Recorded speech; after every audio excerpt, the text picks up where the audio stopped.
Vince Tibor vagyok, a VT Service Center cégvezetője és tulajdonosa, ipari automatizálással foglalkozunk. Fontos volt az, hogy felhasználjam azokat a tapasztalatokat, amiket a többi évtized alatt, főleg vezetői tapasztalatokat megszereztem. Nem csak mentorként tevékenykedtem velük kapcsolatban, hanem mondhatjuk, hogy olyan trénerként. Nagyon minőségi előadások voltak. Én a mentoráltaktól is kaptam visszajelzéseket, amiből szintén tanultam és tudtunk építkezni, és ez nagyon hasznos volt.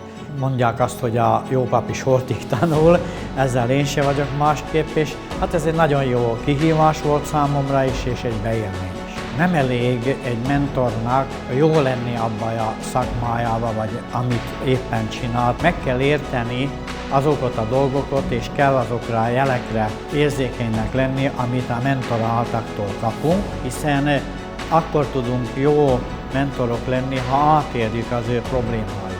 A bizalom itten kulcsfontosságú. Ha nincs meg a bizalom, akkor ott nem tudunk mit csinálni, és erre lehet építkezni. Alakítsák ki ezt a kapcsolatot, ezt a bizalmat. Sikeresek is akkor lesznek mentorként, de vezetőként is, ha magas lesz nekik a érzelmi intelligencia.